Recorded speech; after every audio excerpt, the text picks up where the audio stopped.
আমার মতো কে কে বাইন মাছ পছন্দ করেন, তাও আবার যদি হয় এরকম মনের মতো রান্না।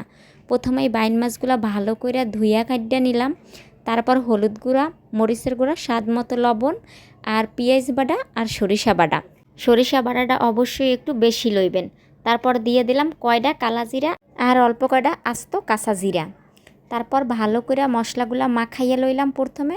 তারপর এখন মাছের সাথে ভালো করে আমি মাখাই লইতেছি।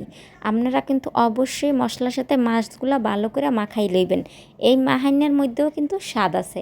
তারপর শেষে দিয়ে দিলাম সরিষার তেল কতখানি।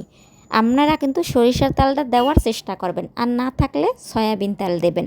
এরপর ভালো করে মাখাইয়া রাইখা দেবেন।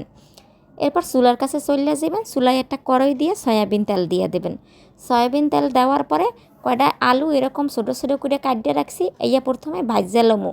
এরপর এর মধ্যে দিয়ে লমো কতটুক লবণ আর কতটুক হলুদ। এরপর কত সময় ভালো করে লাড়াচাড়া দিয়ে দেওয়ার পরে দিয়ে দেবো কয়েক কোয়া আস্ত রসুন। এই দেখেন, এখানে প্রায় 10-12টার মতো রসুন লইয়া লইছি। এইগুলো এখন আলুর লাগে ভালো করে ভাজা লমো। এরপর দিয়ে দেবো কাঁচামরিচ, 4টে এখানে কাঁচামরিচ দিয়ে লইলাম।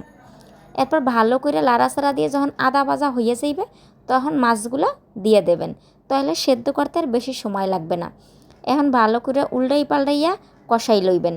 অবশ্যই কিন্তু আপনারা ভালো করে কষাইয়ে লইবেন, উল্টাই পাল্টাইয়া। দেখেন একটা আলু বা একটা রসুন মাছ কিছু ভাঙবে না, গইলা যাইবে না।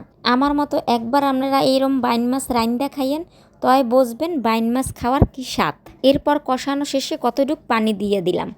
পানিটা যখন উতলাই যাইবে তখন একটা ঢাকনা দিয়ে ঢাকা দেবেন। আর উতলানোর আগে যদি ঢাকেন তাই কিন্তু ঢাকনায় মশলাগুলো চলে যায়, তাই আপনারা সবসময় উতলানোর পরে ঢাকা দেবেন।